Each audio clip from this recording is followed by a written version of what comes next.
नमस्कार, news India देख रहे हैं आप। मैं हूं आपके साथ निशा तिवारी। क्या ईरान में आज तख्ता पलट की रात है? क्या खामनेई के तख्ता पलट का काउंटडाउन भी शुरू हो चुका है? ये सवाल तब सुलग रहे हैं जब ईरान में खामनेई के खिलाफ विरोध की आग विकराल होती जा रही है।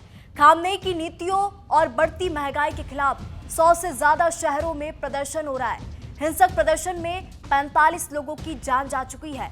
लेकिन ईरान में भड़की हिंसा पर अब अमेरिकी राष्ट्रपति डोनाल्ड ट्रंप ने खामनेई को चेतावनी दी है कि अगर किसी भी प्रदर्शनकारी पर हमला हुआ, किसी की जान गई, तो हम ईरान पर हमला करेंगे। साथ ही उन्होंने खामनेई के तख्ता पलट की भी बात कह डाली। हालांकि ट्रंप के इस धमकी के फौरन बाद खामनेई का बयान भी सामने आया। खामनेई ने ईरान में भड़की हिंसा के लिए सीधे तौर पर ट्रंप को जिम्मेदार ठहरा दिया। खामनेई ने कहा कि ट्रंप के इशारे पर ईरान को जलाया जा रहा है। कुछ लोग ट्रंप को खुश करने के लिए हिंसा भड़का रहे हैं, लेकिन वो नहीं झुकेंगे। प्रदर्शनकारियों पर सख्त एक्शन लेंगे। ऐसे में सवाल यह है, क्या ट्रंप अब ईरान पर हमला करेंगे? क्या ईरान में अब तख्ता पलट होगा? आज इसी मुद्दे पर करेंगे बात।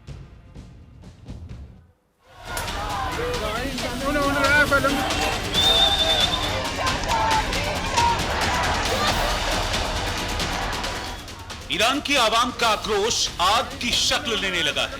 ईरान के शहरों में सत्ता के खिलाफ खुला विद्रोह शुरू हो गया है। बढ़ती महंगाई और आर्थिक संकट के खिलाफ चल रहा विरोध प्रदर्शन 100 से ज्यादा शहरों में फैल चुका है। सत्ता के खिलाफ आक्रोश की आग राजधानी तेहरान, इस्फहान, मशहद जैसे शहरों में धधकने लगी। सरकारी इमारतों में प्रदर्शनकारियों ने आग लगा दी। सड़कों पर उतरकर सरकार की नीतियों के खिलाफ जमकर नारेबाजी की। ईरान में 13 दिनों से चल रहे प्रदर्शन से तनाव बढ़ने लगा है। हालात बद से बदतर होने लगे तो देश भर में इंटरनेट और फोन सेवाएं बंद कर दी गई। तेहरान एयरपोर्ट को भी बंद कर दिया गया। सेना को अलर्ट पर रहने का आदेश दिया गया है। इसी बीच ईरान के सर्वोच्च नेता अयातुल्ला अली खामेनेई ने हालिया आंदोलन को लेकर चुप्पी तोड़ी। ईरान में तेज होते आंदोलन के बीच खामेनेई ने देश के नाम अपने संबोधन में कहा, ईरान के कुछ लोग दूसरे देश के नेता को खुश करने के लिए सड़कों पर उतर आए हैं। प्रदर्शनकारी किसी दूसरे देश के राष्ट्रपति को खुश करने के लिए अपने ही देश को बर्बाद कर रहे हैं। प्रदर्शन के पीछे विदेशी एजेंट हैं जो देश में हिंसा भड़का रहे हैं। ईरान विदेशियों के लिए काम करने वाले भाड़े के लोगों को बर्दाश्त नहीं करेगा। सबको जान लेना चाहिए कि इस्लामिक रिपब्लिक हजारों सम्मानित लोगों के खून से सत्ता में आई है और वो भाड़े के लोगों के सामने पीछे नहीं हटेगी। खामेनेई ने सीधा आरोप लगाया कि ट्रंप के इशारे पर ईरान को जलाने की साजिश रची गई। हिंसा के लिए लोगों को भड़काया गया, उकसाया गया। ईरान के आखिरी शाह के बेटे प्रिंस रजा पहलवी ने सोशल मीडिया पर ट्रंप की खुलकर तारीफ की। रजा पहलवी ने सोशल मीडिया पर लिखा, मैं राष्ट्रपति ट्रंप की तारीफ करता हूं। आजाद दुनिया के नेता के तौर पर उन्होंने एक बार फिर सरकार को जवाबदेह ठहराने की जरूरत पर जोर दिया है। अब समय आ गया है कि दूसरे लोग उनके नक्शे कदम पर चलें, अपनी चुप्पी तोड़ें और मजबूती से ईरानी लोगों के समर्थन में कार्रवाई करें। आज रात लाखों ईरानी अपनी आजादी के लिए खड़े हुए हैं। ईरानी सरकार ने कम्युनिकेशन चैनलों को पूरी तरह से बंद कर दिया है। लैंडलाइन फोन डिसेबल कर दिए गए हैं और शायद सैटेलाइट सिग्नल को भी रोकने की कोशिश की जा सकती है। रजा पहलवी ने ईरान के लोगों से खामेनेई की सत्ता के खिलाफ प्रदर्शन जारी रखने की अपील की। सरकार विरोधी प्रदर्शन के दौरान रजा पहलवी ने खुले तौर पर प्रदर्शनकारियों का समर्थन किया। कई प्रदर्शनों में शाह के समर्थन में नारे और रजा पहलवी के नाम के पोस्टर देखे गए, जो ये दिखाते हैं कि कुछ प्रदर्शनकारी उन्हें इस्लामिक शासन के विकल्प के रूप में देख रहे हैं। रजा पहलवी ईरान के अंतिम शाह मोहम्मद रजा पहलवी के बेटे हैं, जो 1979 की इस्लामिक क्रांति से पहले ईरान के क्राउन प्रिंस थे। ईरान में इस्लामिक क्रांति के दौरान शाह को देश छोड़ना पड़ा और तभी से रजा पहलवी निर्वासन में रह रहे हैं। वर्तमान में वो अमेरिका में रहते हैं और खुद को एक लोकतांत्रिक, धर्मनिरपेक्ष और स्वतंत्र ईरान के समर्थक के रूप में पेश करते हैं। रजा पहलवी किसी राजनीतिक पद पर नहीं हैं, लेकिन वो ईरान की मौजूदा इस्लामिक शासन व्यवस्था के मुखर आलोचक हैं। और जब ईरान में सत्ता के खिलाफ विद्रोह की आग सुलग रही है, तब खबर यह है कि पहलवी अगले हफ्ते अमेरिकी राष्ट्रपति ट्रंप से मुलाकात कर सकते हैं। लेकिन इस मुलाकात से पहले ट्रंप ने खामेनेई के तख्ता पलट की भविष्यवाणी कर डाली। You think the country is on the verge of collapsing? Well, it could be. I mean, what they've done is they start in the past. they've started shooting the hell out of people, and all of a sudden people without any weapons whatsoever are standing there and you have machine guns gunning them down, or they take them to prisons and then hang them and kill them. So they played rough, and I said, if they do that, we're going to hit them very hard. Trump ने Khamenei को सीधी धमकी दी है कि अगर आगे किसी भी प्रदर्शनकारी को मारा गया तो अमेरिका ईरान पर हमला कर देगा। ऐसे में सवाल है कि खामेनेई अब क्या करेंगे?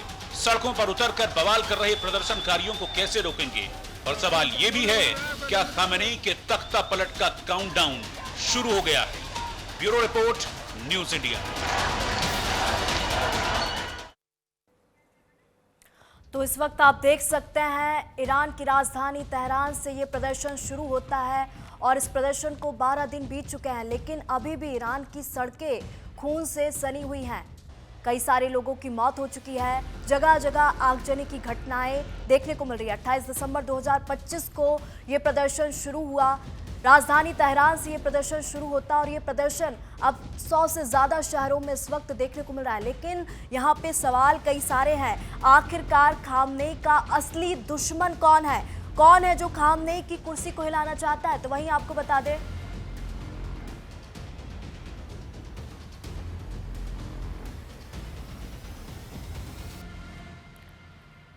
तो इसी पूरे मुद्दे में चर्चा करेंगे। मेरे साथ आज खास मेहमान ब्रिगेडियर रिटायर्ड विनोद दत्ता जी, डिफेंस एक्सपर्ट जुड़ चुके हैं। मेरे साथ संजीव श्रीवास्तव जी, विदेश मामलों के जानकार जुड़ चुके हैं। आप दोनों मेहमानों का बहुत बहुत स्वागत है। और विनोद जी, सबसे पहले मैं आपके पास आना चाहूंगी। 28 दिसंबर 2025 ईरान की राजधानी तेहरान से ये विरोध प्रदर्शन शुरू होता है। अभी भी ईरान की सड़कों में तनाव की स्थिति बनी हुई है, लेकिन इस बीच एक सबसे बड़ा सवाल यह है, अगर ये आंदोलन महंगाई से शुरू होता है तो अचानक खामनेई को मौत और शाह वापस लाओ के नारे कैसे गूंजने लगते हैं? हाँ, बिल्कुल आपने ठीक कहा, क्योंकि इतिहास या तारीख हमेशा अपने आप को दोहराती है। और 1979 में जो हुआ, जब रजा शाह पहलवी का तख्ता पलट हुआ और इस्लामिक रेवोल्यूशन ने अयातुल्लाह खुमैनी को काबिज किया, आज वही अमेरिका, क्योंकि रजा शाह पहलवी भी अमेरिका की मतलब बैकग्राउंड के साथ सत्ता में काबिज किए गए थे, और यही चीज अब अमेरिका वहां भी चेंज ऑफ रिजीम चाहता है। और ऐसा नहीं है कि साहब महंगाई ओवरनाइट बढ़ गई या ईरान में इससे पहले कोई मुद्दे नहीं थे, लेकिन इसमें पूरा अमेरिका का हाथ है। और अमेरिका चाहता है कि देखिए, अब ये बिल्कुल साफ और वाजे हो गया है कि अमेरिका केवल संसाधनों के पीछे है। वेनेजुला में आपने देखा क्या हुआ, ईरान में क्या होने जा रहा है, और इसमें बिल्कुल स्क्वायरली अमेरिका का हाथ है। और अमेरिका चेंज ऑफ रिजीम मतलब करवा के ही मानेगा या दम लेगा। उसने एक तरफ से उनकी धमकी देनी शुरू की है, काफी पैसा उन्होंने वहां लगाया है, युवाओं को वहां उन्होंने मतलब बरगलाया है कि इस्लामिक जो रिजीम है उसका जो योक है उसे आप उखाड़ फेंके। और अमेरिका इसमें काफी हद तक कामयाब होता दिखाई दे रहा है। बिल्कुल। मेरे साथ संजीव जी भी हैं। अभी विनोद जी इतिहास की बात कर रहे थे, संजीव जी मैं वहीं आना चाहूंगी। क्या इतिहास गवाह नहीं है कि जब भी ईरान में अस्थिरता आती है तो अमेरिका उसमें घुसपैठ करने की कोशिश करता है? देखिए, ईरान में निसंदेह वर्तमान समय में जो कुछ भी घटनाएं वहां पर हो रही हैं, जो भी विद्रोह की स्थिति वहां पर दिख रही है, उसमें यूनाइटेड स्टेट्स ऑफ अमेरिका और इजराइल दोनों का ही जो डीप स्टेट है वो पूरी तरह से एक्टिव है। वो अमेरिका की जो CIA और उसका इजराइल का जो मोसाद नामक जो इंटेलिजेंस एजेंसी है वो पूरी तरह से वहां सक्रिय दिखाई देती है। और यूनाइटेड स्टेट्स ऑफ अमेरिका और इजराइल की ईरान के संदर्भ में इसमें कोई दो राय नहीं है। सबसे बड़ी जो उनकी मंशा यही है कि ईरान की जो 1979 में स्थापित जो इस्लामिक रिजीम है उसको बदल दिया जाए। और regime change United states of America का बिल्कुल एक हमेशा से लक्ष्य रहा है। और ये जो इस्लामिक रिजीम है वो अमेरिका के सभी राष्ट्रपतियों को 1979 के बाद से जिस तरीके से ये इस्लामिक रिवॉल्यूशन हुआ था, US एम्बेसी का सीजर और उसके बाद एक हॉस्टेज क्राइसिस बहुत लंबे समय तक, तो ये जो पूरी स्थिति थी वो ईरानियन जो इस्लामिक रिजीम हमेशा से अमेरिका के एस्टेब्लिशमेंट की आंखों में खटकती रही है। और वो ये चाहते हैं कि वो इस रिजीम को बने, और उसके लिए ने पहले भी साजिशें रची हैं। लेकिन वर्तमान समय में जाहिर है कि इसका जो स्थिति वहां दिख रही है वो स्पष्ट है कि वहां पर जो ईरान के अपने जो इंटरनल कंट्राडिक्शंस हैं और मैं अवश्य कहूंगा जो अमेरिका की जो CIA और मोसाद की इसमें पूरी सक्रियता है, ये तो बात बिल्कुल स्पष्ट है। लेकिन जो ईरान की जो ये इस्लामिक रिजीम जिस तरीके से अपने लोगों के ऊपर ही दमन करने का भी कार्य करती रही है, हमने महसा अमीनी नामक एक जो युवा ईरानी महिला को जिस तरीके से वहां की तथाकथित मोरालिटी पुलिस जो कि सारे इमोरल कार्य करती थी उसने डिटेन किया और उनकी हत्या कर दी। उसके बाद से महिलाओं ने भी बड़ा प्रदर्शन किया था। डेमोक्रेसी की मांग करने वाले भी पहले से प्रदर्शन करते रहे हैं, उनको भी सप्रेस किया जाता रहा है। लेकिन अभी एक ईरान की जो आर्थिक स्थिति काफी दयनीय दिखाई देती है। ईरान में जो दैनंदिन इस्तेमाल की जो वस्तुएं हैं उनके दाम आकाश छू रहे हैं और ये ईरान पहले से ही हाईली सैंक्शनड इकोनॉमी है। राष्ट्रपति ट्रंप ने एक मैक्सिमम प्रेशर कैंपेन एक बार फिर से चला रखा है। तो ऐसे में ईरान के लिए कि इस्लामिक रिजीम के लिए आने वाले जो दिन है वो काफी चुनौतीपूर्ण हो सकते हैं और ये जो इस्लामिक रिजीम का तख्ता पलट भी हो सकता है, ये चेंज भी हो सकती है। ऐसी संभावनाओं को रूल आउट नहीं किया जा सकता और ये आगे आने वाले दिनों में देखना होगा कि वहां पर किस तरीके के डेवलपमेंट्स होते हैं। लेकिन इसमें कोई दो राय नहीं है कि ये जो पूरी स्थिति है वो ईरान के इस्लामिक रिजीम के लिए काफी संकट वाली और चुनौतीपूर्ण होती हुई जा रही है। बिल्कुल। विनोद जी, मैं आपके पास आना चाहूंगी। विनोद जी, आपको नहीं लगता कि इस आंदोलन को किसी ने डायरेक्शन दिया, क्योंकि प्रदर्शन के बीच खामनेई ने राष्ट्र को संबोधित किया और उनका साफ तौर पर यह कहना था कि विदेशी एजेंसी के काम जो करते हैं भाड़े के लोग, उनको ईरान में बर्दाश्त नहीं किया जाएगा और उसके पीछे विदेशी एजेंट उन्होंने कहा। और रिजा पहलवी की अगर हम बात कर ले तो जो कि 45 साल से ईरान में नहीं है, फिर अचानक वह ईरान के आंदोलन का चेहरा कैसे बन गए, ये भी बड़ा सवाल है। हाँ बिल्कुल, इसमें कोई शक नहीं। देखिए, अगर आप मई में जाएं, मई 25 में जब 1 मई को अमेरिका ने कहा था कि साहब वो ईरान पे अटैक करेंगे और उनका जो 5th फ्लीट था वो फरास की खाड़ी में ऑलरेडी उन्होंने प्री पोजिशन किया था, तो वो तब से ये चेंज ऑफ रेजिम की बात कर रहे हैं। क्योंकि ईरान की जो मौजूदा सरकार है वो अमेरिका का बिल्कुल भी दखल ईरान में चाहती नहीं है। वहां के जो युवा, क्योंकि देखिए ईरान अगर रजा शाह पहलवी के समय में देखें एक बहुत ही मॉडर्न और खुले ख्यालों का देश हुआ करता था और मतलब जो ऑक्सीडेंटल कल्चर वहां देखा जाता था। लेकिन जब से अयातुल्लाह खुमैनी की सरकार आई तब से वो बिल्कुल शरीयत के हिसाब से वहां सारा काम होने लगा। बिल्कुल। और मतलब युवाओं पे थोड़ी रेस्ट्रिक्शन आने लगी। तो युवाओं में इस चीज का एक विरोध तो था। आपने हिजाब का वो देखा था जब रेवोल्यूशन हुआ था, मोहम्मदी को किस तरह से इन्होंने कैद किया है। तो लोग तो वहां थोड़ा सा लिबरलाइजेशन चाहते हैं, लेकिन जिस कदर इस मतलब जन सैलाब को एक नई दिशा और दशा दी जा रही है वो चिंता का सबब है और उसमें यकीनन अमेरिका का बहुत बड़ा हाथ होगा। विनोद जी, अभी आप वेनेजुएला की बात कर रहे थे, तो ये कहना तो बिल्कुल गलत नहीं होगा कि ट्रंप ईरान को भी वेनेजुएला के चश्मे से ही देख रहा है। वैसे भी खामनेई ट्रंप के लिए सबसे बड़ा सिरदर्द है, ये सब जानते हैं। वेनेजुएला में ट्रंप ने यही किया, विपक्ष को खड़ा किया, सरकार गिराने की कोशिश की। क्या ईरान में भी वही स्क्रिप्ट नहीं चल रही? आपको नहीं लगता ऐसा? हाँ देखिए, ईरान में भी वो चेंज ऑफ रिजीम तो चाहते हैं, लेकिन आप देखिए ईरान को वेनेजुएला के साथ अमेरिका कंपेयर ना करे, क्योंकि वेनेजुएला में देखिए वहां के लोग भी एक ऐसा धड़ा था जो मादुरो के खिलाफ था। दूसरी चीज, उसकी जो सैन्य शक्ति थी वो कोई बहुत ज्यादा मतलब पोटेंट नहीं थी। ईरान, अभी आपने देखा जब मई में युद्ध हुआ था ईरान और अमेरिका का, तो ईरान ने एक बड़ा फॉर्मिडेबल फ्रंट किया था। हालांकि जिस तरह की सैंक्शंस ईरान पे लगाई हैं तो उसकी एयरफोर्स जो है वो इतनी मजबूत नहीं है, क्योंकि उसके पास इस तरह के आला दर्जे के एरियल प्लेटफॉर्म्स नहीं है। लेकिन उसने मिसाइल सिस्टम, उसका एक ऑल्टरनेट तरीका, विकल्प निकाला है, जिसकी वजह से अमेरिका को भी थोड़ा सा चिंतित होना पड़ेगा। और ये जो प्रेजेंट इस्लामिक रजीम है ये इसके लिए लास्ट डिच एफर्ट होगा, क्योंकि अगर उनके सर्वाइवल की ये लड़ाई है, क्योंकि अगर वो इस बार चूक गए तो दोबारा वो अपने निकट भविष्य में सत्ता में आने की उम्मीद भी नहीं कर सकते।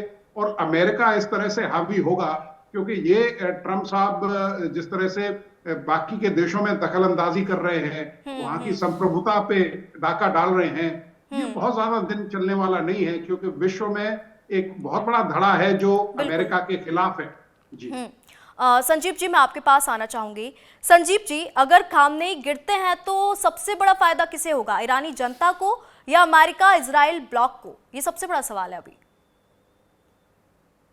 देखिए, यदि ईरान की इस्लामिक रिजीम कोलैप्स करती है तो ऐसे में जाहिर है कि ईरान के ऊपर जो लगे हुए जो इकोनॉमिक सैंक्शंस हैं वो हटेंगे। कोई भी अगर रिजीम चेंज होता है और अभी अमेरिका के एंगेजमेंट से और इजराइल के एंगेजमेंट से अगर ये परिवर्तन आते हैं तो उसके बाद से जो उसके ऊपर जो एक मैक्सिमम प्रेशर कैंपेन अमेरिका ने लॉन्च कर रखा है या जो ग्लोबल कम्युनिटी की तरफ से जो भी बड़े उसके ऊपर प्रतिबंध लगाए गए हैं वो हटेंगे और वहां पर जाहिर है कि वो एक स्मूथ इकोनॉमिक जो कंडीशन है वहां पर बनेगी। और ये अगर घटनाक्रम होता है, इस्लामिक रिजीम का अगर कोलैप्स होता है तो एक मेजर डेवलपमेंट मैं इसमें कहूंगा ये होगा, और न सिर्फ मिडिल ईस्ट के लिए बल्कि पूरे विश्व के लिए एक मेजर जो डेवलपमेंट होगा।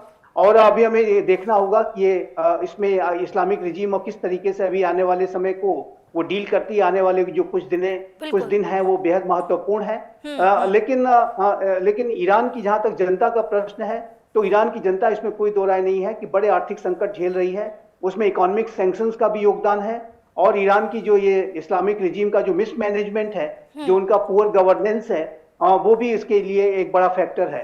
और यदि ऐसा वहां पर इस्लामिक रिजीम कोलैप्स होती है तो इसका मेरे असेसमेंट के मुताबिक जो सबसे बड़ा जो लाभ होगा वो ईरान की जनता को निसंदेह मिलेगा। महिलाओं की जो के ऊपर जो दमन शोषण इस तरीके की इस्लामिक रिजीम जो कट्टरवादी शासन में होता है उससे भी उन्हें मुक्ति मिलेगी। और एक यदि आप 1979 के पहले की ईरान की तस्वीरें उठा करके देखें तो वहां पर जिस तरीके के लोग वहां ड्रेसेस पहनते हैं, जो आजादी थी शाह के शासन के समय में, वैसी आजादी वहां पर फिर से रिस्टोर हो सकती है। और जाहिर कि एक ईरान की जनता इससे काफी राहत उसे मिलेगी। लेकिन अब अभी तक का जो विद्रोहों का इतिहास ईरान में ये रहा है कि ईरान ने उसको ब्रूटली क्रश किया है, क्रैक डाउन किया है, आज भी वो करने की कोशिश कर रहा है।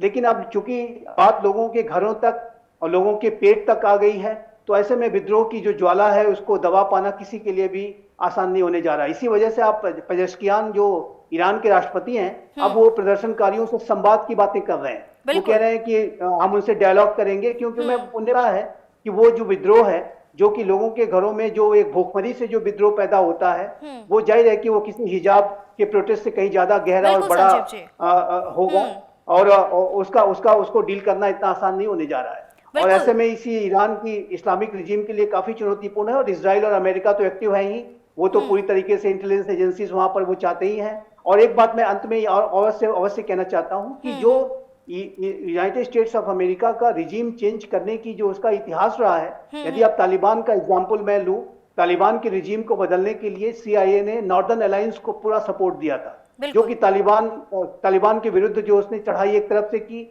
और फिर अमेरिका के बॉम्बर्स ने बम गिराए। और 2001 में जो 9/11 की घटना के बाद तालिबान के रिजीम को अमेरिका की मिलिट्री ने और CIA ने पूरी तरीके से नेस्तनाबूद कर दिया था। हाँ। और अगर वेनेजुएला की बात करें तो ये मारिया मचाडो के साथ पहले ही ट्रंप प्रशासन संपर्क में था, जो अनेक जो मादुरो विरोधियों के साथ ट्रंप प्रशासन संपर्क में था। तो विरोधियों को साथ में लेकर के चलना ये अमेरिका की टैक्टिक्स रही है। लेकिन अंत में एक बात और भी कहना चाहता हूं, जो ईरान है वो वेनेजुएला नहीं है और अमेरिका कोई बूट्स ऑन द ग्राउंड ये ट्रंप को समझना होगा, मेरा ऐसा मानना है। जी, ये ट्रंप को समझना होगा कि ईरान जो है वो वेनेजुएला नहीं है। और यहाँ पे जैसे कि आपने कहा कि शाह को वापस लाने की यहाँ पे लगातार मांग जो है वो भी उठाई जा रही है।